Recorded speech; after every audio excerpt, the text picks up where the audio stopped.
મોક્ષમાર્ગદાતા નમો રાજચંદ્ર પ્રભુસાર ઉર્વશી સમઉરે વસો સદા પરમાધાર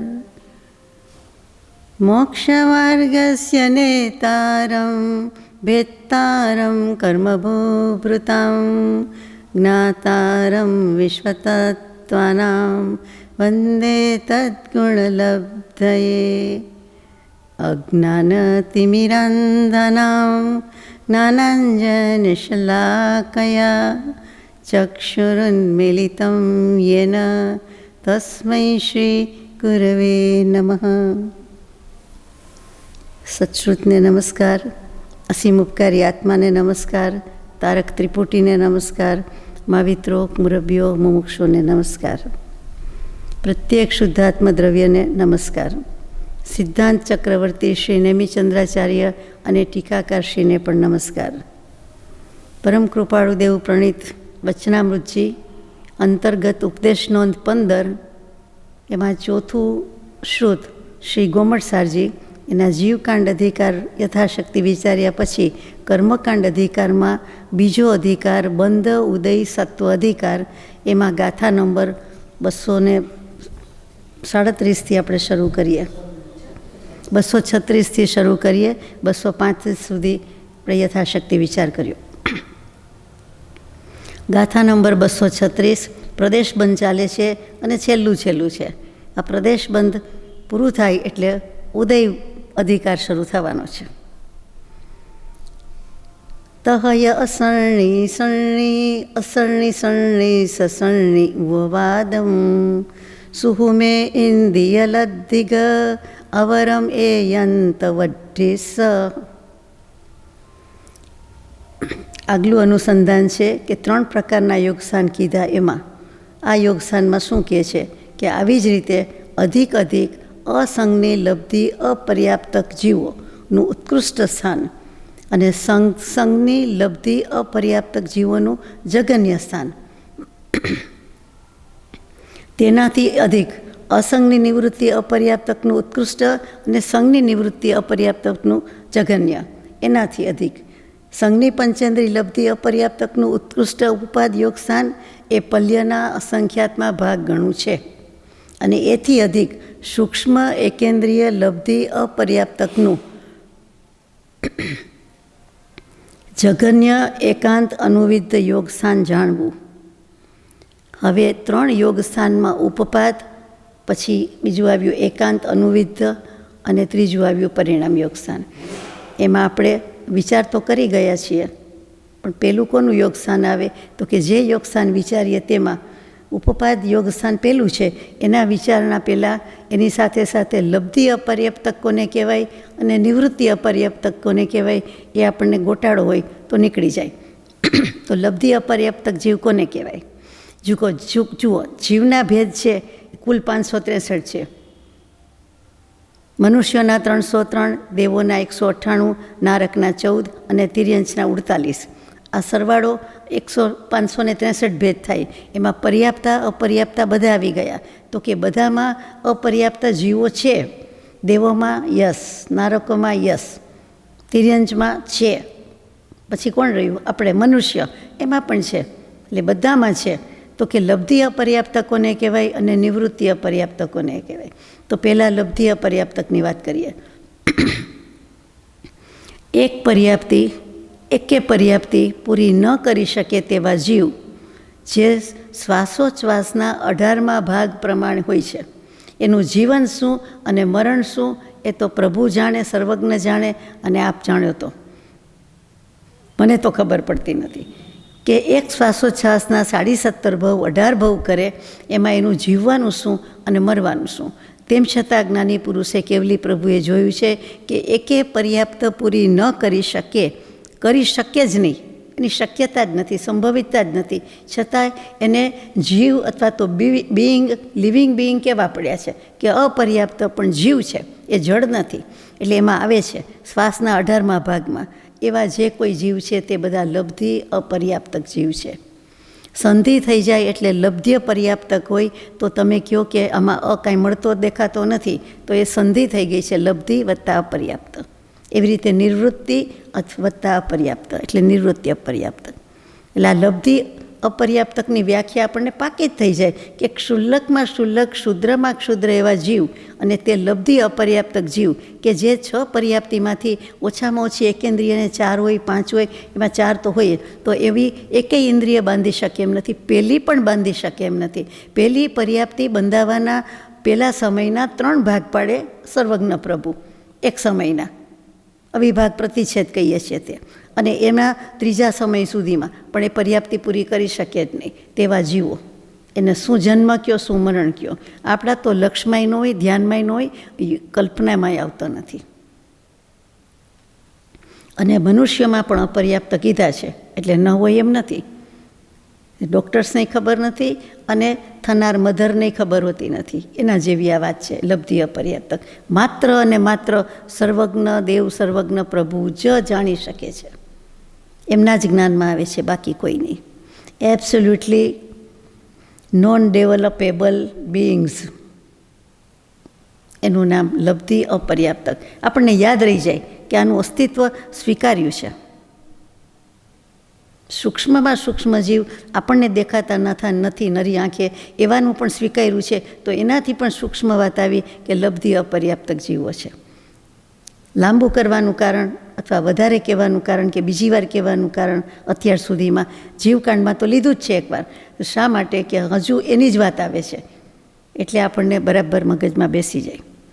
પછી બીજું જે ભાગ કીધો તે નિવૃત્તિ અપર્યાપ્તક જીવો. એ કોણ? તો કે શરીર પર્યાપ્તિ બાંધવાના અંતર મુહૂર્તમાં, પહેલી આહાર પર્યાપ્તિ, બીજી શરીર પર્યાપ્તિ બાંધે છે. દરેક પર્યાપ્તિને બંધાતા અંતર મુહૂર્ત લાગે છે, પણ 6 પર્યાપ્તિના 6 અંતર્મુહૂર્ત થતા નથી. બધાનો સરવાળો એક જ અંતર્મુહૂર્ત છે. કેમ કે અંતર્મુહૂર્ત કહેતા જઘન્ય પણ હોય, મધ્યમ પણ હોય, ઉત્કૃષ્ટ પણ હોય. એટલે ઉત્કૃષ્ટમાં 48 મિનિટ, બાકી તો 6માં કોઈ જઘન્યમાં બંધાઈ જાય, કોઈ મધ્યમમાં બંધાય, અને મધ્યમ અંતર્મુહૂર્તના અસંખ્યાત ભેદ થાય. એક સમયની વૃદ્ધિ થતી જાય, મારામારી છે. બીજો સમય, ત્રીજો સમય, તો એક આંખના પલકારામાં અસંખ્યાત સમય જાય. તો મધ્યમ અંતર્મુહૂર્તમાં ગમે ત્યારે બંધાઈ હોય. ટૂંકમાં શરીર પર્યાપ્તિ એટલે બીજી પર્યાપ્તિ સુધી બાંધવાના અંતર્મુહૂર્તમાં એક સમય ઓછો તેવા, એટલે હજી બીજી પર્યાપ્તિ બંધાઈ રહે તે પહેલાં એક સમયની પહેલાં એક સમય ઓછો. કોઈને બંધાતા 10 મિનિટ 10 સમય થાય, કોઈને 2, કોઈને 5, કોઈને 4, એટલે એનો સમય લખ્યો નથી. પણ મધ્યમ અંતર્મુહૂર્તમાં જાય. જઘન્યમાં લેવું હોય તો મને વાંધો નથી, પણ મધ્યમ તો કહેવું પડે. એક સમયથી વધી ગયો એટલે એક પર્યાપ્તિ બાંધી દીધી છે. એમાં એક સમય ઓછો, અને તે પણ માત્ર સર્વજ્ઞ પ્રભુ જ જાણે છે કે નિવૃત્તિ અપર્યાપ્તક જીવો છે. એટલે એમાં બીજી પર્યાપ્તિ સુધી આવ્યા, અને પહેલામાં પહેલી જ પર્યાપ્તિ એટલે પહેલી પર્યાપ્તિ પૂરી કરવાનો ચાન્સ જ નથી. નોન ડેવલપેબલ કહે એટલે પતી ગયું ને, કે એનો કોઈ ફર્ધર વિકાસ, આત્માની દશા સ્થિતિ કંઈ થઈ શકે એવું જ નથી. એનું નામ લબ્ધિ. નામ લબ્ધિ. શું લાભ થયો? કાંઈ નહીં. જળ નથી થયા એટલો લાભ થયો કે ચેતનમાં આવ્યા. એટલે કોક દિવસ છેડો ફાટશે, વ્યવહાર રાશિમાં આવશે, એકેન્દ્રિયપણું તો કહેવાય જ, અને વધારે થશે, વિકાસ થશે એમ. ચાલો આ 2 પાકું. પછી ઉપવાદ યોગ સ્થાનની વાત આવી ગઈ કે પર્યાયી ધારણ કરવાના પહેલા સમયમાં હોય ત્યારે વક્ર ગતિમાંથી જીવ આવે અથવા રુજુ ગતિમાંથી જીવ આવે. આગલી ગતિમાંથી જો વક્ર ગતિમાંથી આવે, વક્ર એટલે વાંકી એટલે વળાંકવાળી, તો એને વધુમાં વધુ 3 વળાંક આવે અને 4 સમય થાય. તો કે એ જીવો હોય તો શું થાય? તો કે એનું જઘન્ય યોગ સ્થાન કહેવાય, જઘન્ય ઉપપાદ યોગ સ્થાન.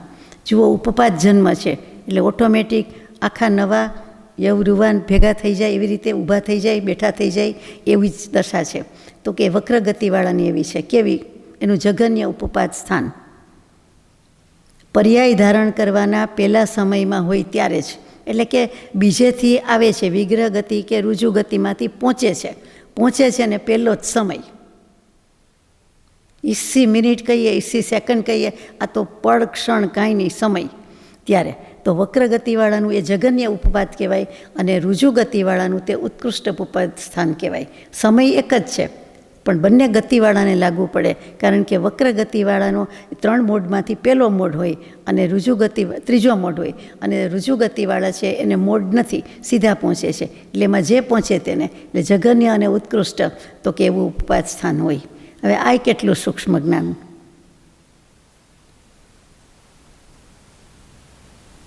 મશીનરી ગોઠવી હોય, કમ્પ્યુટર ગોઠવી હોય અને પહેલું કોણે ટચ કર્યું એ આમાં હારી જાય. એમાં તો સેકન્ડના ગણતરી છે, આ સમયની ગણતરી છે, સૂક્ષ્મમાં સૂક્ષ્મ. એટલે આપણને ઉપપાદ યાદ રહી ગયું. એટલે કે નારકમાં પણ અપર્યાપ્ત હોવાથી આ પ્રમાણે બને છે, એનો જન્મ એ રીતે છે. એટલે જઘન્ય યોગસ્થાન અને ઉત્કૃષ્ટ યોગસ્થાન, નારકના અપર્યાપ્તમાં મરણ એવું આવતું નથી.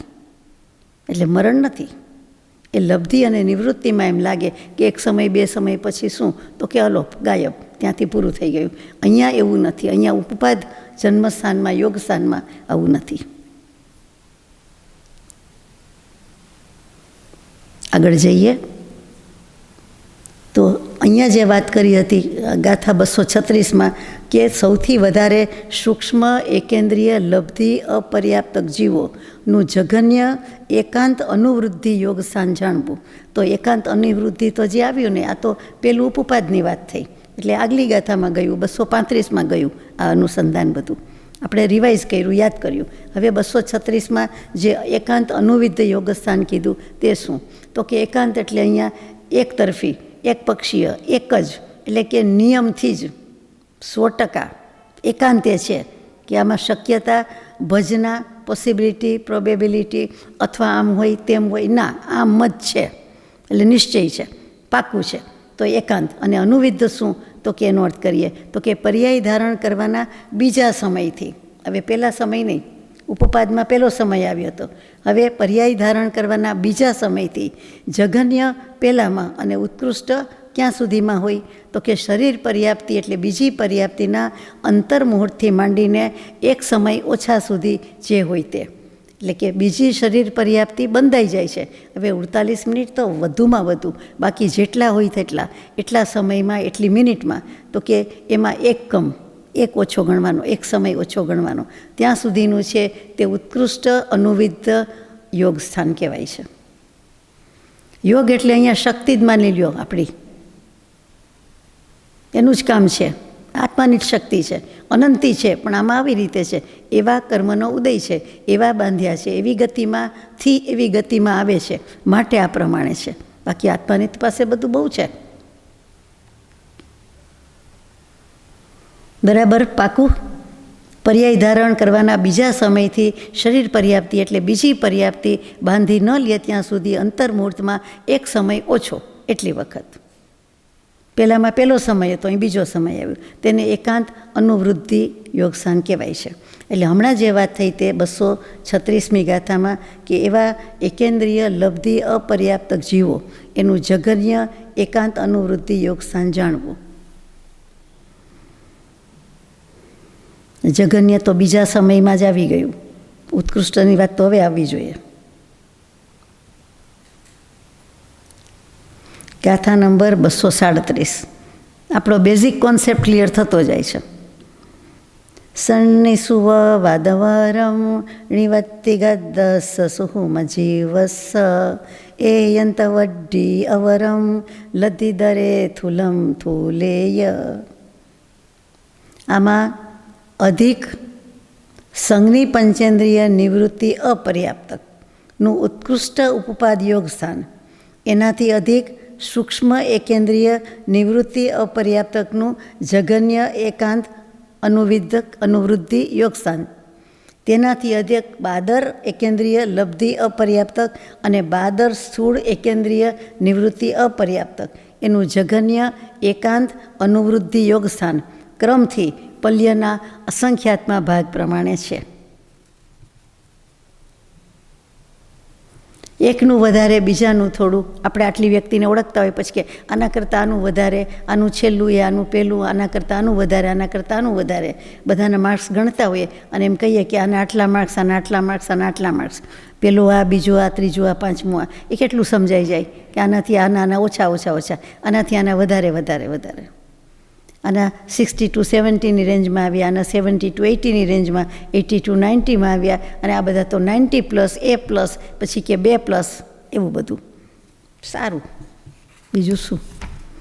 અલ્ટિમેટલી શું? પલ્યના અસંખ્યાતમાં ભાગ પ્રમાણે છે.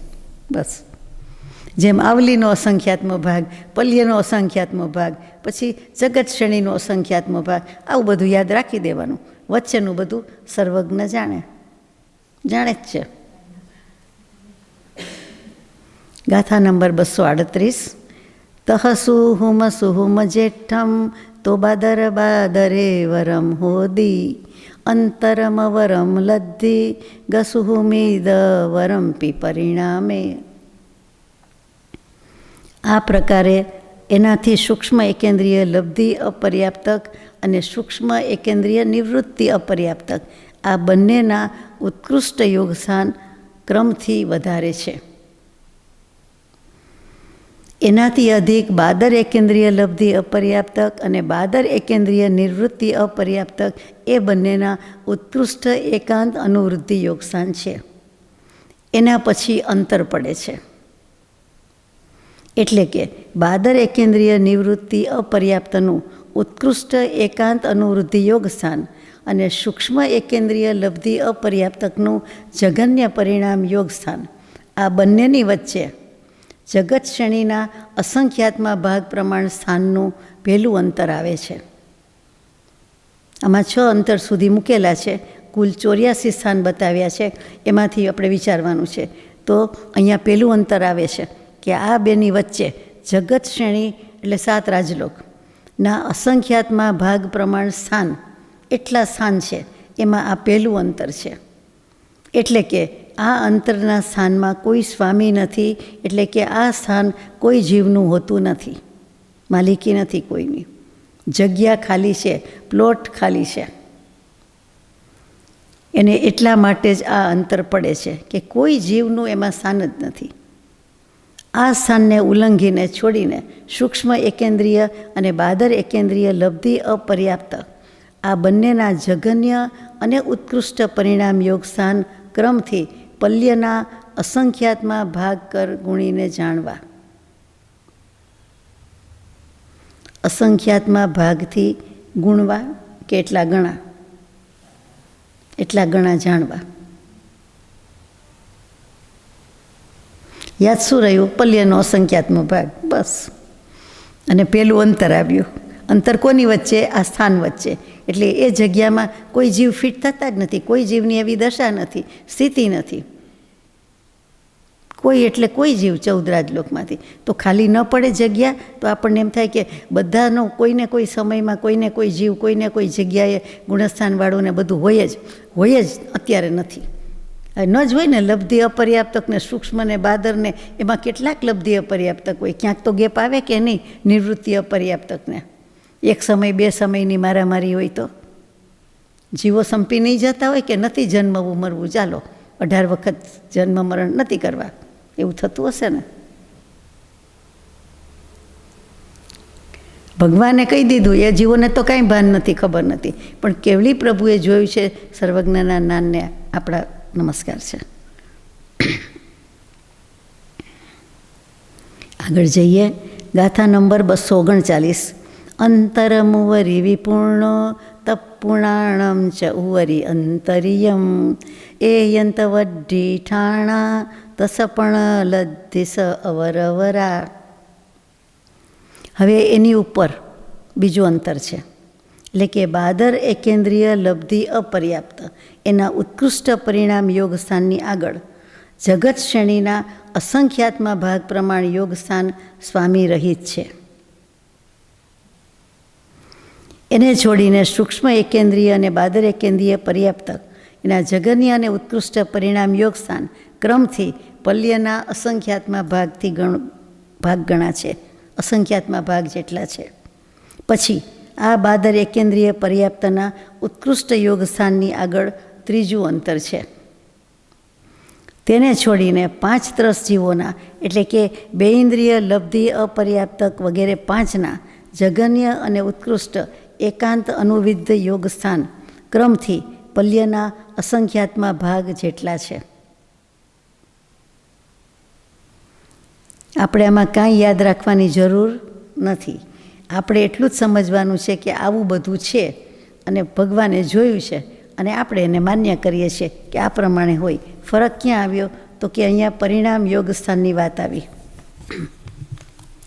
પરિણામ યોગ સ્થાન એટલે શું?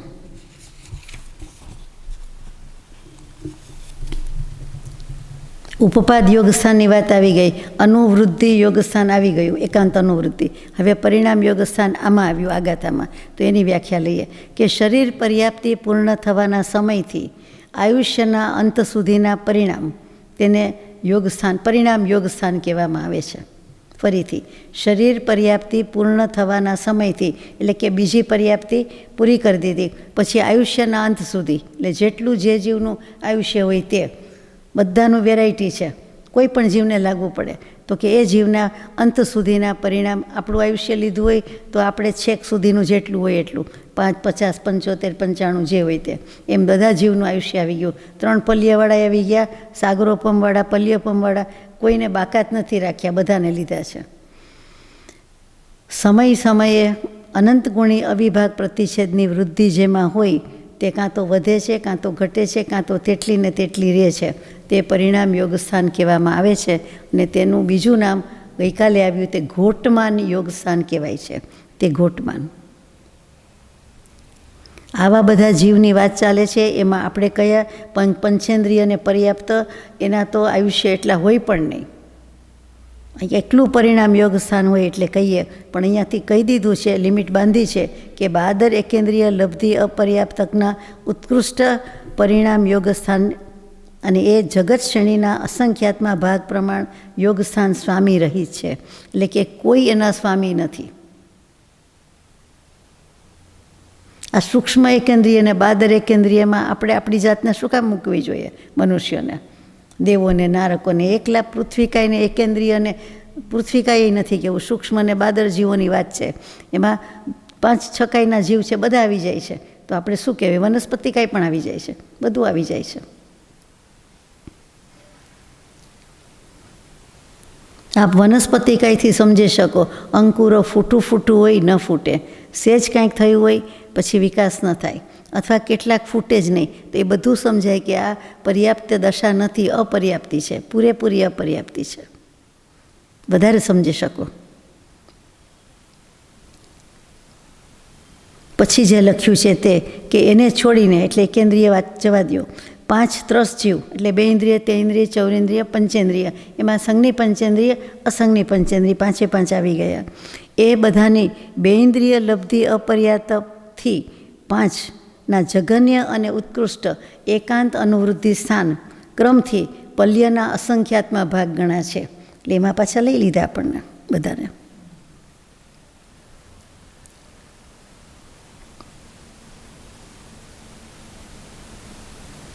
અપર્યાપ્તકને લીધા, પર્યાપ્તને નહીં.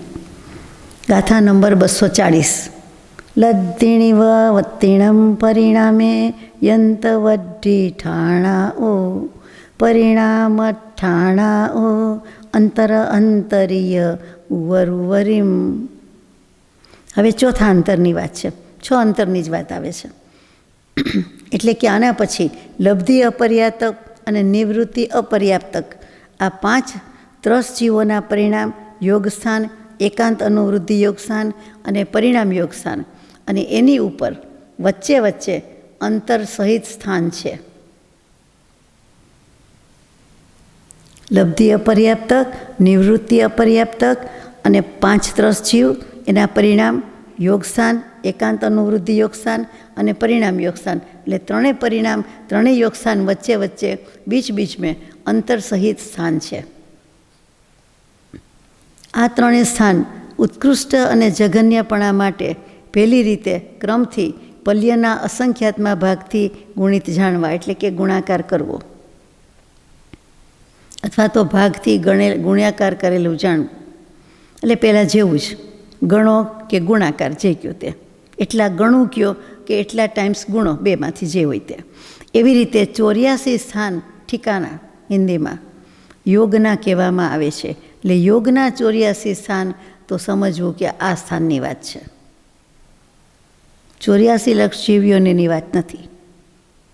યોગ અસંખ્ય જે કયા નવપતજીની પૂજામાં આવે, શ્રીપાળ રાજાના રાસમાં આવે, અને વચનામૃતજીમાં એક ગાથા કોટ કરી છે. અને એમાં લખ્યું નીચે આત્મ રામ છે સાખી રે. બધુંય ઠીક છે, વર્ણન વગેરે સાચું છે, સત્ય છે, સ્વીકાર છે, પણ આત્મા જ એક સાક્ષી છે. એમાં કૃપાળુદેવે બધું કહી દીધું એ જ ગાથામાં. એ જ ગાથા લખનાર તો યશો વિજયજી મહારાજ અને વિનય વિજયજી ઉપાધ્યાય, પણ એક કોટ કરીને મૂકેલી છે.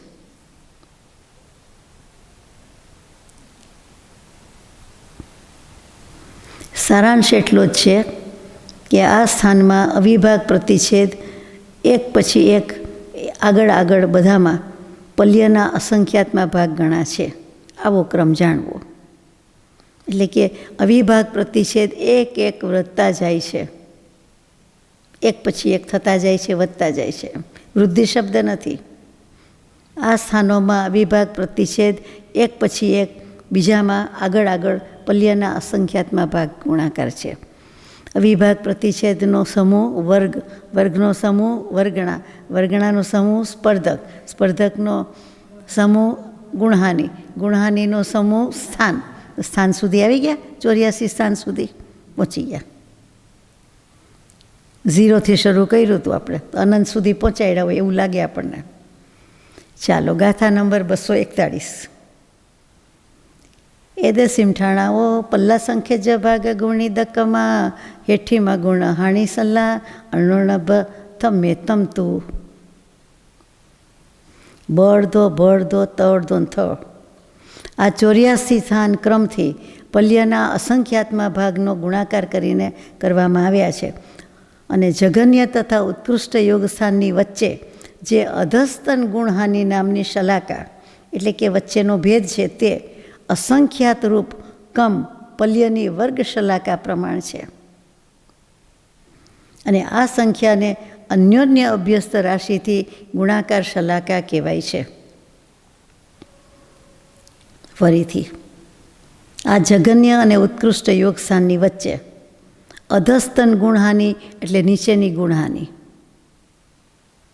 256/16 અથવા ડિવાઇડેડ બાય 16 એમ કીધું હોય 256ને, કે જે કાંઈ નીચે બોલાતું હોય તે, કે 5/2 તો 5ની નીચે 2 તો ભાગાકાર કરવાનો, છેદ ઉડાડવાનો, એ બધી વાત કરીએ છીએ. એ બીજા વાત છે. તો કે ઉપર લખ્યું ને નીચે લખ્યું તો ગુણહાની નીચેની ગુણહાની છે, ઉપલી ગુણહાની જુદી છે, આ નીચે ગુણહાની રાખવાની છે.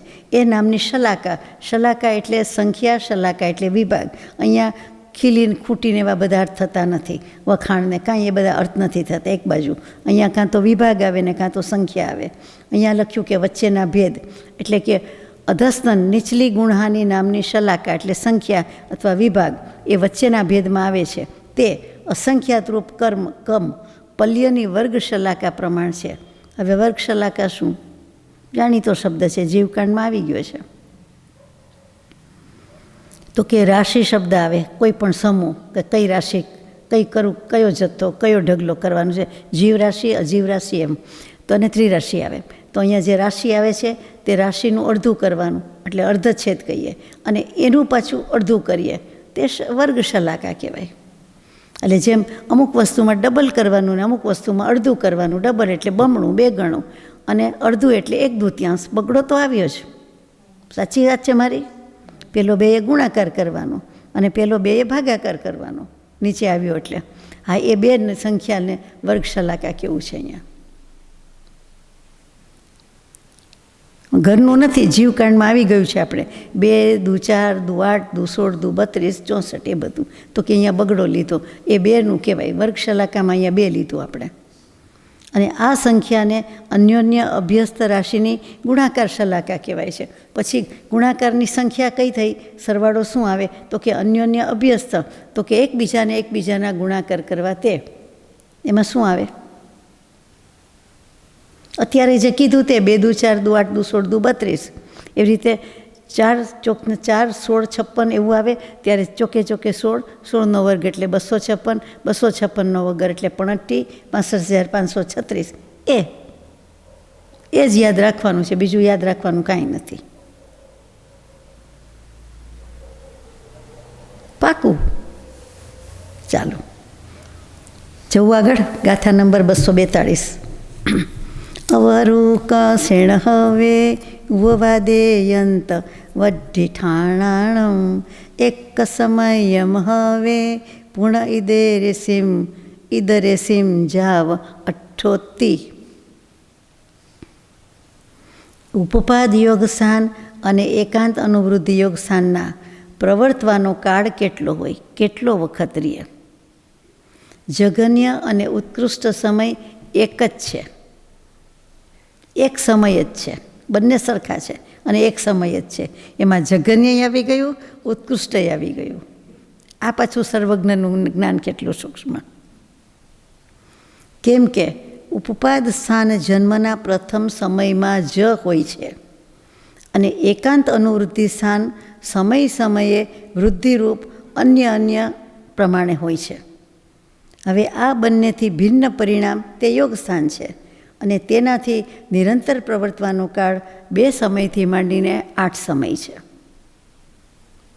પહેલાંનો બેયનો એક જ સમય સરખો અને એક જ સંખ્યામાં, એક અને એક સમાન, એક સરખો, એટલે એક જ, એટલું જ યાદ રાખવાનું. અને પરિણામ યોગ સ્થાન કીધા તેનો 2 થી 8 સમય કીધો. ચાલો ગાથા નંબર 243. 8 સમય સથોવા ઉભય દિશા સુવી અસંખ સંગુણિદા 9 સમયોત્તિત હેવય વરિમ તિદુ સમય જોગા ઓ. 8 સમય નિરંતર પ્રવર્તવાય વાળા યોગ સ્થાન સૌથી થોડા છે. 7ને શરૂઆતથી 4 સમય સુધી પ્રવર્તનારા, એટલે ઊંધેથી 7, 6, 5, 4 એવા ઉપર નીચે બંને જગ્યાએ સ્થાન અસંખ્યાત ગુણા છે. 8 સમયવાળા બહુ થોડા, પણ 4 થી 7 એટલે કે 7 થી 4 એ ઘણા બધા છે. પરંતુ 3 સમય અને 2 સમય સુધી પ્રવર્તનારા યોગ સ્થાન એક જગ્યાએ ઉપરની તરફ જ હોય છે અથવા તો રહે છે અને એનું પ્રમાણ ક્રમથી અસંખ્યાત ગુણા છે. આ પરિણામની રચના કરવાથી જવનો આકાર થાય છે. ઘઉં જેવું અનાજ જવ, તે જવ જેવો આકાર થાય છે. એટલે આપ તો સમજી ગયા હોય, માટીની નાંદ જોઈ હોય તો એનો આકાર જવ જેવો હોય, આપણને ક્યુટ લાગે, શેપ ગમે, પણ આ જવનો આકાર થાય એવો વિચાર ના આવે. વચ્ચે પોળી હોય, અનાજની કોઠી જે મંજૂષા કહેતા હોય તે, હા એ મોટી પેટી પટારા એમાં હોય. પાણી ભરવામાં પણ 50-60 વર્ષ પહેલાં તો એમાં પાણી ભરાતું, સૌરાષ્ટ્રમાં તો જોઈ છે જ. એટલે કે એટલી મોટી નાંદ હોય, એટલે એક જાતની કોઠી જ, પાણીનું માટલું પણ મોટી સાઇઝનું, જુદા શેપનું અને સ્ટેન્ડિંગ પોઝિશનમાં કન્ડિશનમાં મુકાય તેવું. એટલે લગભગ આપણી હાઇટથી થોડુંક ઓછું હોય, એટલે આપણે 5-6 ફૂટના એવરેજ જોઈએ તો એ 4-4.5 ફૂટનું હોય. એ 4 ફૂટ તો હોય જ, એટલે આઈ લેવલથી આવે પાણી ભરવું હોય તો.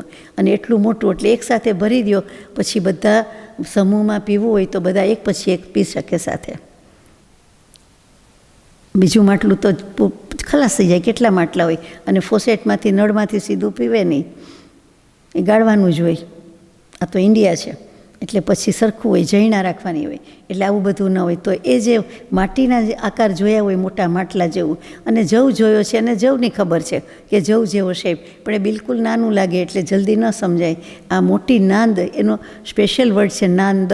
બાકી એ મોટી પેટી જ, મોટું માટલું જ, મોટી કોઠી જ, પેટી તો નહીં કહેવાય. આપે તો જોયું હશે, એમાં અનાજ ભર્યા છે, પાણી ન ભર્યું હોય તો. અમે તો સ્કૂલમાં ને બધામાં મોટી જગ્યાએ, જાહેર જગ્યામાં એવા માટલા પાણીના જોયેલા છે, પાણી ભરવાના જોયા છે. આપે અનાજ ભરવાના જોયા હશે. ગાથા નંબર 244 કે હવે આવો આકાર થઈ જાય છે એટલે વચ્ચે વધારે સમાય છે, ઉપર નીચે પાતળું ને વચ્ચે વધારે. મજ્જે જીવા બહુગા ઉભયથ વિશેષહીણ કમજુત્તા હેઠીમાં ગુણ હાણી સલા દુવરી સલાગા વિશેષ હિયા.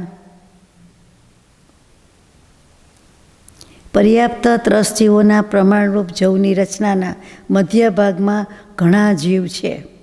એટલે કે યવ રચનાના મધ્યવર્તી પરિણામના ધારક જીવોની સંખ્યા સૌથી વધારે છે. ઉપપાદ કરતાં અને અનુવિદ્ધ બોલાઈ જાય છે, અનુવૃત્તિ અને આ ઉપપાદ બંને કરતાં મધ્યવર્તી પરિણામ, મધ્યમ પરિણામવાળા જીવ સૌથી વધારે છે. આપણે બધા એમાં જ આવીએ. અને ઉપર નીચે બંને તરફ ક્રમથી વિશેષકર યથાયોગ્ય પ્રમાણથી હીન ઓછા ઘટતા ઉતરતા ક્રમમાં થતા જાય છે. પણ નીચેની ગુણહાની શલાકા ઉપરની ગુણહાની શલાકા વધારે છે. નીચેની ગુણહાની શલાકા એટલે નીચેનું જે અધસ્તન ગુણહાની, નીચેનું જે મૂકવાનું આવે છે, 4 એકડા મૂક્યા હતા રિમેમ્બર જીવકાંડમાં, 1 અને એની ઉપર 4 મૂક્યા હતા. એવી રીતે તો કે નીચેનું હોય છે એના કરતાં ઉપરનું વધારે હોય છે, થોડીક વધારે હોય છે એમ કહે છે.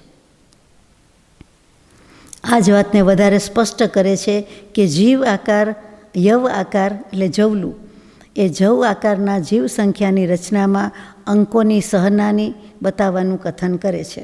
હવે સહનાની શું છે તો કે બહુવચનમાં સહનાનિયા થઈ જાય છે, અને સહનાની એટલે સંજ્ઞા, ઈશારો, સંકેત.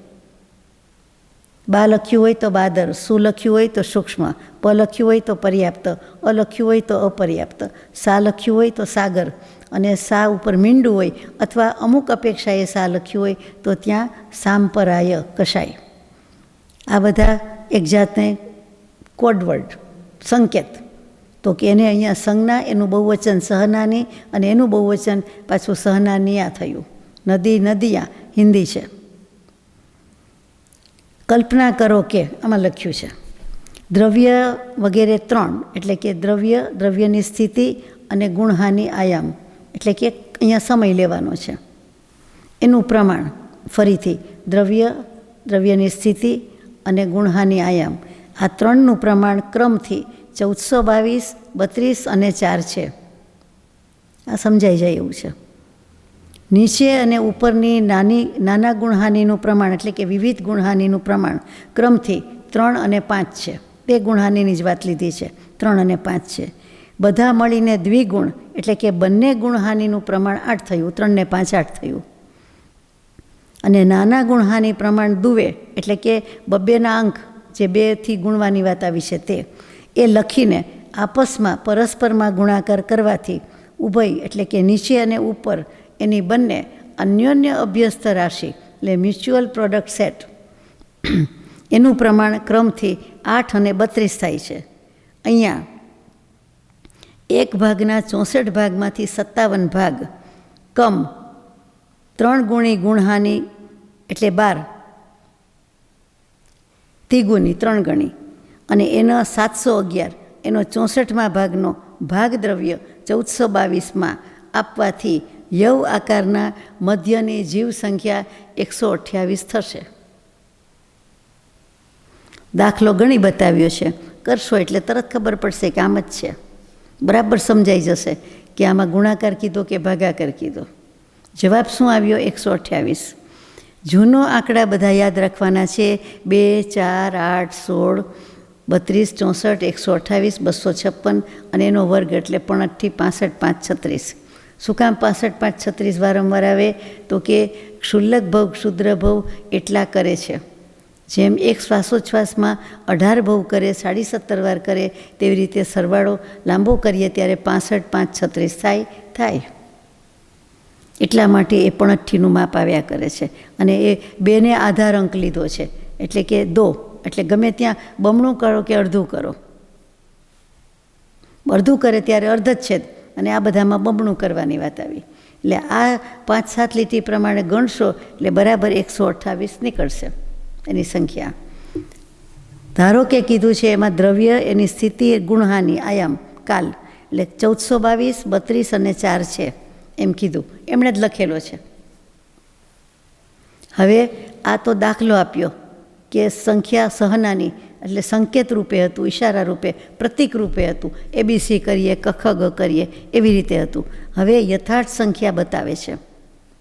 એ મૂકે નહીં કાંઈ કેવલી પ્રભુ, આપણને લખવું જ પડે ને. એમ થાય કે આવું તો આપણે ગમે ત્યાં આંકડો સરખા નોંધીને બોલી જઈને ગણિત કરી જઈએ, તો એમ નહીં. હવે યથાર્થ શું છે આ પ્રમાણે કરવાનું. હવે યથાર્થ ગાથા નંબર 247. પૂર્ણતસ જોગઠાણમ છેદા શંખસ શંખ બહુભાગે દલમેગી ભાગમ ચ દલમ દવદુગમ ઉભય દલવારા. દલ આવ્યું શબ્દ. હવે દ્રવ્ય દ્વિક એટલે દ્રવ્ય દ્વિક કે ત્યારે શું 3 આવ્યું ત્યારે તો દ્રવ્ય, સ્થિતિ અને ગુણહાનિ આયામ લીધું. અહીંયા 2 જ લીધા છે એટલે દ્રવ્ય અને સ્થિતિ. એનું પ્રમાણ ક્રમથી પર્યાપ્ત ત્રસ જીવરાશિનું પ્રમાણ અને પર્યાપ્ત ત્રસ સંબંધી પરિણામ યોગ સ્થાનનું પ્રમાણ જાણવું. પલ્યના અર્ધછેદના અસંખ્યાત્મા ભાગ પ્રમાણે નાના ગુણહાનિમાં અસંખ્યાત્મ ભાગ આપવાથી અસંખ્યાત બહુભાગનું જે પ્રમાણ હોય તેનું અડધું તો નીચેની ગુણહાનિનું અને બાકીનું અડધું તથા અવશિષ્ટ એટલે એનાથી બાકી અસંખ્યાત્મો એક ભાગ મેળવીને એટલે કે સરવાળો કરીને ઉમેરીને નાના ગુણહાનિનું પ્રમાણ થાય છે. એટલે કે વિવિધ ગુણહાનિનું પ્રમાણ થાય છે. આવી રીતે બંને ગુણહાનિઓનું પ્રમાણ સમજવું.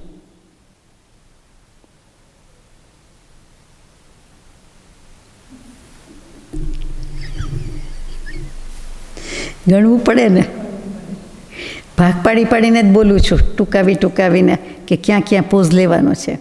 અર્ધછેદ એટલે શું? તો કે જેટલી વાર રાશિને અર્ધ અર્ધ કરવાથી એક રહી જાય તેટલી વાર તે રાશિનો અર્ધછેદ કહેવાય. 2 દુ 4 પણ 2 ભાગ્યા 2 તો શું લખો? 1 આવે. 1 ભાગ્યા 1 તો 1 આવે. 2 ભાગ્યા 2 તો 1 આવે ચોક્કસ. 4 ભાગ્યા 4 તો 1 આવે. હા, એવી રીતે એક એક રહી જાય ત્યાં સુધી તે રાશિનો અર્ધછેદ જાણવો અને આધાર 2 લેવાનો છે. આમાં લખ્યું નથી. આ અર્ધછેદની વ્યાખ્યા છે કે કહું છું ને, કાં તો 2 ગુણવાનું આવે અને કાં તો 2 ભાગવાનું આવે. 2 ભાગવાનું એટલે 1/2 થયું, અડધું થયું, અને પેલું 2 ગુણાકાર કરવાનું આવે.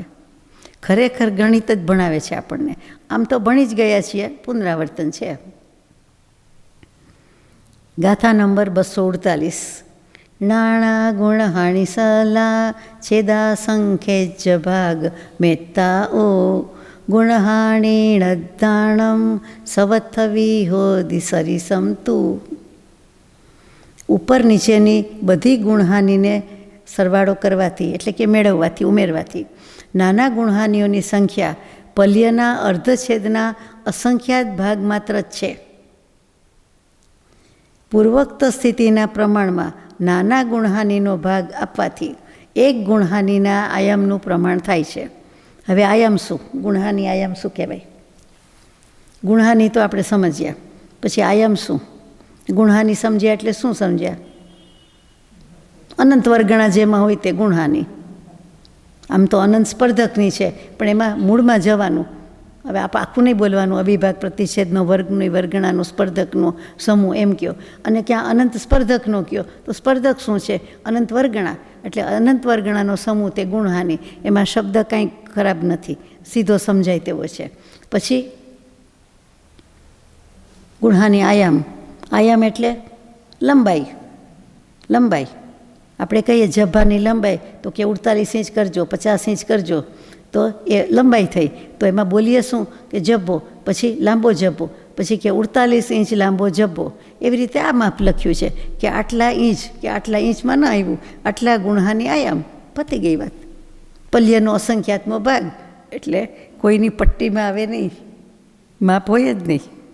બોલવામાં આવે, લખવામાં આવે, સંખ્યાત ને અસંખ્યાત, બસ. આમાં લખ્યું છે ગુણહાનિ કે આયામ એટલે અદ્ધા એટલે સમયની અપેક્ષા આવ્યું. પેલું લંબાઈ કીધું એમ, તો લંબાઈ સમયની લંબાઈ. અદ્ધા અર્થાત કાલકા પ્રમાણ સબ જગહ બધી જગ્યાએ ઉપર નીચેની ગુણહાનિમાં સમાન જ છે, એક સરખો જ છે. 4 એકડા નીચે લખો કે 4 ચોગડા ઉપર લખો, એક સરખો જ સમય થાય, થવો જોઈએ. ગુણહાનિ આયામના થી બમણું 2 ગુણહાનિનું પ્રમાણ હોય છે. એટલે કે આ જ્યારે માપ લેવાનું હોય ત્યારે એનો આધાર કે એનું માપ 2 અંક હોય છે, 2નો આંકડો કે અંક હોય છે. દુના બમણું કરવાનું છે. સમજાઈ જાય એવું છે. ગાથા નંબર 249. અણ્ણોર્ણ ગુણિદરાસી પલ્લા સંખ્યે જ ભાગ મેત્તમ તું હેઠ્ઠિમરાસી દપૂર્ણ ઉવરિલમ શંખ સંગુણિદમ. અન્યોન્ય અભ્યસ્ત રાશિ પલ્યના અસંખ્યાતમાં ભાગ પ્રમાણે છે. અન્યોન્ય પરસ્પર મ્યુચ્યુઅલ, અભ્યસ્ત રાશિ ગુણાકાર કરવાનો તે, પરસ્પર ગુણાકાર કરવાનો તે. એટલે 2ની જ વાત કે 2નો અંક છે, 2નો આધાર લીધો છે એટલે 2ને ગુણ્યા કરવાનું. 2ને એક વખત 2થી ગુણો તો 4, પછી પાછું બીજી વાર ગણો તો 4 ગુણ્યા 2 8, 8 ગુણ્યા 2 16, 16 ગુણ્યા 2 32, 32 ગુણ્યા 2 64. પછી જેટલી વાર કરવાનું હોય એટલી વાર. 128, 256. 256 એનું મોટું માપ છે, ત્યાં સ્ટોપ થઈ જાય છે. પછી એનો વર્ગ આવે એટલે પણઠ્ઠી કહેવાય એવું.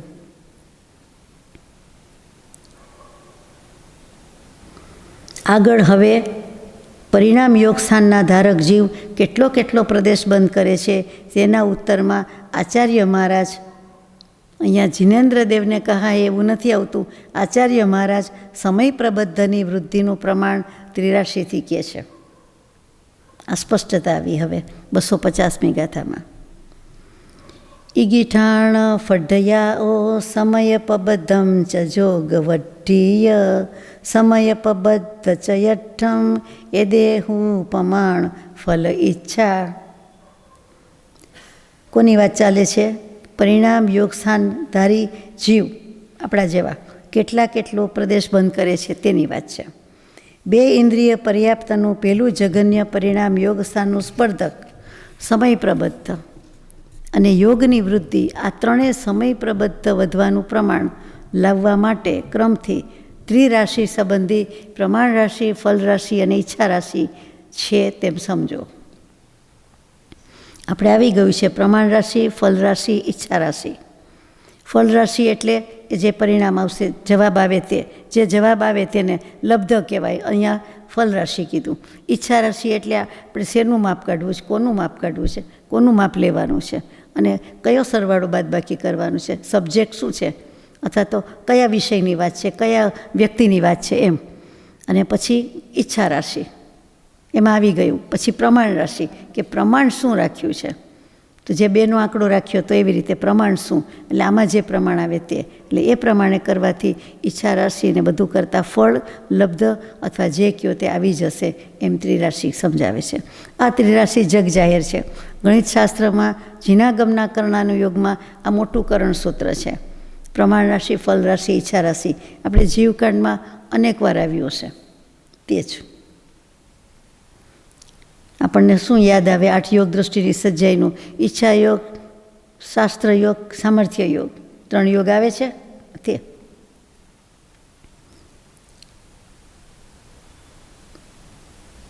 હવે આ જ કથનનો ખુલાસો હવે પછીની 5 ગાથામાં આવે છે. ગાથા નંબર 251. બી ઇન્દ્રિય પજત જહણ ઠાણા દૂષણની પૂર્ણસ ઉક્કસ ઠાણોતીય જોગઠાણા કમે ઉઢ્ઢા. 2 ઇન્દ્રિય પર્યાપ્તના જઘન્ય પરિણામ યોગ સ્થાનથી લઈને સંજ્ઞી પર્યાપ્તના ઉત્કૃષ્ટ પરિણામ યોગ સ્થાન સુધી પરિણામ યોગ સ્થાન ક્રમથી એક સ્થાનમાં સરખી રીતે સમાન વૃદ્ધિ પ્રમાણથી વધતા જાય છે તેમ જાણો. એટલે કે એક અવિભાગ પ્રતિષેધ આપણામાં વધતા જાય છે. સાદી ભાષામાં 2 ઇન્દ્રિય પર્યાપ્તથી વાત આવી એના પરિણામ યોગ સ્થાનથી. એમાં આવ્યું છે ઘોટમાનમાં કે વધે પણ ખરા, ઘટે પણ ખરા અને એટલા ને એટલા પણ રહે.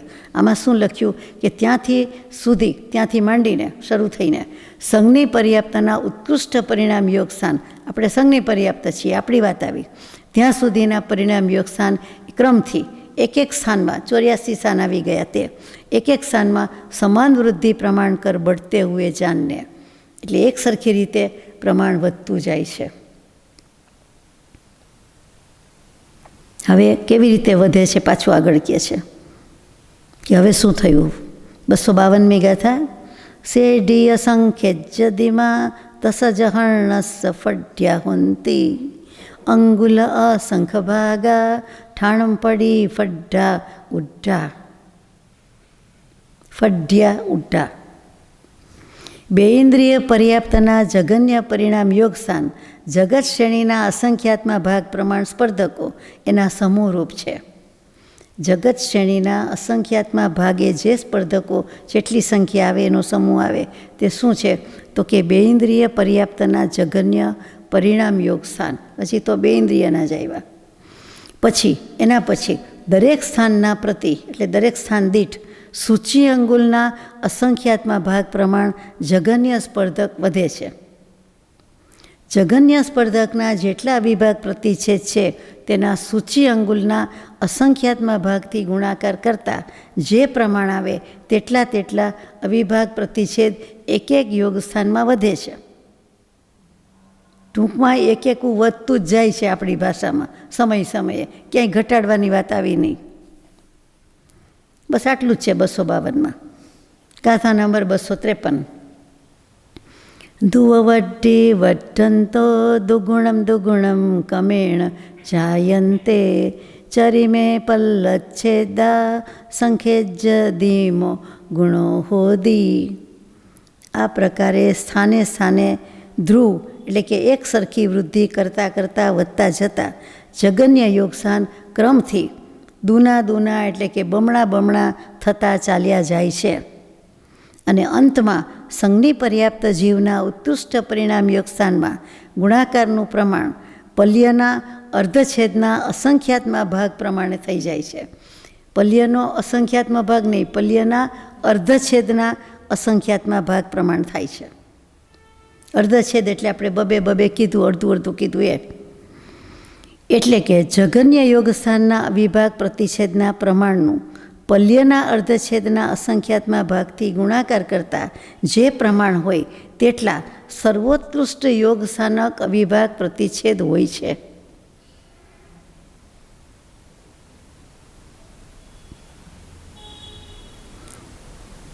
પલ્યના અર્ધછેદના અસંખ્યાત્મા ભાગથી ગુણાકાર કરવાથી જે પ્રમાણ હોય તે સર્વોત્કૃષ્ટ યોગસ્થાનના વિભાગ પ્રતિછેદ હોય છે. બરાબર છે. ગુણાકાર કરતાં આટલું બધું વધી જાય છે. અસંખ્યાત પલ્યના અર્ધછેદ અને એના પાછા અસંખ્યાતમાં ભાગ પ્રમાણે ગુણાકાર કરવાનું આવે. એ ભેદ કેટલા છે તે હવે બતાવે છે. પ્રશ્ન તો થાય જ કે આ કેટલા થતા હશે. ત્યાં જ જવાબ આવે છે. ગાથા નંબર 254. આદિ અંતે શુદ્ધે વઢી દેરુવ સંજુદે ઠાણા શેઢીય સંખેજ દિમા જોગ ઠાણા નિરંતર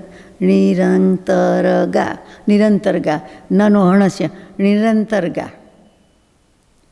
આદિ એટલે જગન્ય સ્થાન અને પછી એનો અંત થી ઉત્કૃષ્ટ સ્થાનમાં ઘટાડવાથી બાકીનું જે પ્રમાણ છે તેની વૃદ્ધિથી સૂચિના અસંખ્યાતમાં ભાગ પ્રમાણ જગન્ય સ્પર્ધકના વિભાગ પ્રતિછેદથી ભાજિત કર એટલે કે ભાગાકાર કરીને એક સ્થાન ઓર મિલાકર, પહેલાં જેવું જ આવ્યું ગણિત, એક સ્થાન એક ઉમેરવાનો, જે પ્રમાણ હોય તેટલા બધા અંતરરહિત યોગ સ્થાન જાણવા. અને એ સ્થાન જગત શ્રેણીના અસંખ્યાતમાં ભાગ પ્રમાણે હોય. એટલે કાંઈ આડું કર્યા સિવાય જવાબ શું? અસંખ્યાત સમય. કોના? જુદા આવે. અંગુલનો અસંખ્યાત્મ ભાગ, ઘનાંગુલનો અસંખ્યાત્મ ભાગ, જગત શ્રેણીનો અસંખ્યાત્મ ભાગ, એટલું યાદ રાખવાનું. ગાથા નંબર 255. અંતરગા તદસંખ્ય જદિમાં શેઢી અસંખ્ય ભાગાહુ સાંતરણી રંતરણી વિસવ્વાણી વિજોગ ઠાણાણી. આ અંતરવાળા યોગસ્થાન એ નિરંતર યોગસ્થાનના અસંખ્યાતમાં ભાગ પ્રમાણે હોય છે. સાંતર અને નિરંતર, અંતર સહિત અંતર રહિત. આ અંતરવાળા યોગ સ્થાન નિરંતર યોગ સ્થાનના અસંખ્યાતમાં ભાગ પ્રમાણે છે. બરાબર છે, પેલું નિરંતર થયા કરે છે, આ અંતરવાળું આવ્યું. 84 સ્થાન અને વચ્ચે જે અંતર બતાવ્યા તે પણ જગત શ્રેણીના નાના અસંખ્યાતમાં ભાગ પ્રમાણે છે. બોલો, હવે આ નાના શબ્દ ઉમેરાયો. જગત શ્રેણીના અસંખ્યાતમાં ભાગ પ્રમાણ ગોખી નાખ્યું હતું, તો હવે આમાં યાદ રાખવાનું એવું કે અહીંયા છોટે નાના કહેવાનું છે. અને સાંતર અને નિરંતર મિશ્રરૂપ યોગ સ્થાન અંતર્ગત યોગ સ્થાનના અસંખ્યાતમાં ભાગ પ્રમાણ છે. એ બીજું આવ્યું. તો પણ તે જગત શ્રેણીના અસંખ્યાતમાં ભાગ પ્રમાણ જ છે. આવી રીતે બધા યોગ સ્થાન મળીને શ્રેણીને યથાયોગ્ય અસંખ્યાતમાં ભાગ પ્રમાણ જ કહેવામાં આવે છે. અહીંયા શ્રેણી એટલે કયું આવે? જગત શ્રેણી. જગત શ્રેણી એટલે 7 રજ્જુ તે, એટલે લોક કહીએ તે. તો લોક આખો કહીએ ત્યારે 343 ઘન રજ્જુ સમાવેશ થાય. જ્યારે અહીંયા શ્રેણી કીધું ત્યારે 7 શ્રેણી જ આવે, 7 રજ્જુ જ આવે, સોરી, એક શ્રેણી 7 રજ્જુ એમ. હવે યોગ સ્થાનના આદિ અને અંત સ્થાન બતાવે છે. 256મી ગાથા. સુહુમણિ ગોદ અપજ્જત યસ પઢમે જહર્ણઓ જોગો પજ્જત સરણી પંચિંદિયસ ઉકસ ઓ હોદી. આ બધા યોગ સ્થાનમાં સૂક્ષ્મ નિગોદિયા લબ્ધિ અપર્યાપ્તક અંતના ક્ષુદ્ર ભવના પહેલા સમયમાં. ફરીથી આ યોગ સ્થાનની અંદર સૂક્ષ્મ નિગોદિયા છેલ્લેથી લીધું, લબ્ધિ અપર્યાપ્તક એના અંતના ક્ષુદ્ર ભવમાં, એટલે છેલ્લો ભવ, 18મો ભવ, 18 ભવ હોય તો એક ક્ષુદ્ર ભવ, એના પહેલા સમયમાં જગન્ય ઉપપાદ યોગ સ્થાન હોય છે. આપણે બહુ શરૂઆતમાં જ લઈ લીધું તે, એની વ્યાખ્યામાં લઈ લીધું તે. અને એ તો હજી આદિ જાણવું, એટલે કે શરૂઆત જાણવી. અને સંજ્ઞી પંચેન્દ્રિય પર્યાપ્ત જીવના ઉત્કૃષ્ટ પરિણામ યોગ સ્થાન હોય છે, તે અંત સ્થાન છે તેમ જાણો. એટલે શરૂઆત ત્યાંથી કરી તો કે સૂક્ષ્મ નિગોદિયા લબ્ધિ અપર્યાપ્તક જીવો, કે જે પર્યાય ધારણ કરવાનો પહેલો સમય તે કયો. અને અહીંયા જે કીધું તે કે આપણે છેલ્લે પૂરું કર્યું આપણા જેવા સંજ્ઞી સૈનિક નહીં, સૈની એટલે સંજ્ઞી પંચેન્દ્રિય પર્યાપ્ત જીવ, એટલે આપણા જેવા જે બધા છે તે ઉત્કૃષ્ટ પરિણામ યોગ સ્થાન હોય છે, એ ત્યાં અંત થાય છે તેમ જાણો. એટલે પેલું આદિ સ્થાન અને અંત સ્થાન. આદિ બંધ આવતો હતો, અંત બંધ આવતો હતો, સાદી શાંત, સાદી બંધ, અનાદિ બંધ એમ આવતું હતું, અંત નહીં અનાદિ આવતું હતું. આગળ કર્યા છે તે 4 પ્રકારના બંધના કારણ હવે બતાવે છે. ગાથા નંબર 257. જોગા પયડી પદેસા ઠીદિયણુ ભાગા કસાય દો હોંતી અપરિણ દોચ્છિણ સુય બંધઠ્ઠી દે કારણમ નથી એટલે નથી. આ ગાથા બહુ જૂની જાણીતી છે, વચનામૃતજીમાં આવી ગઈ છે.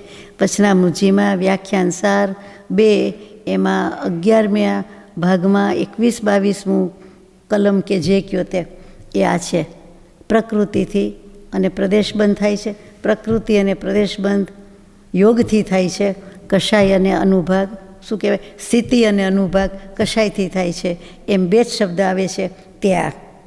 જોગા પયડી પદેશા એટલે પ્રકૃતિ અને પ્રદેશથી. આ જ ગાથા છે ગોમટસારજીની લીધેલી છે તે.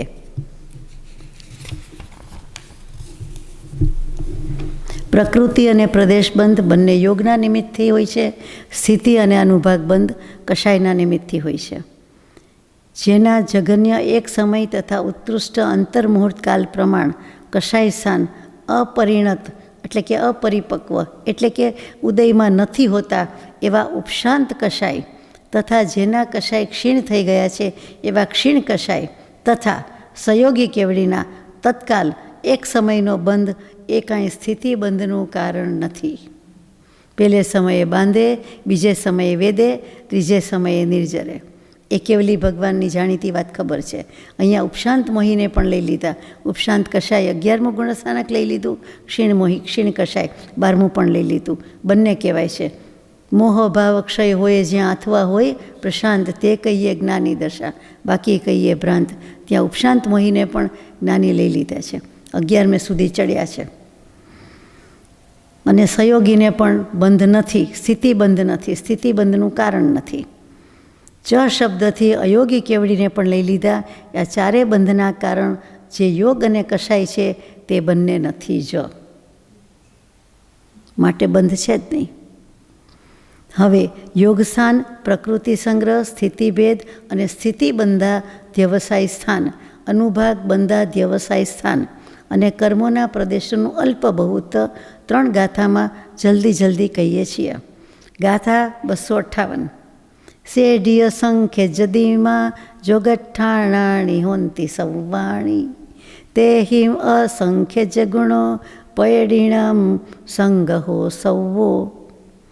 નિરંતર અને સાંતર બંને પ્રકારને ઉમેરીને કુલ યોગ સ્થાન જગત શ્રેણીના અસંખ્યાતમાં ભાગ પ્રમાણ જ છે.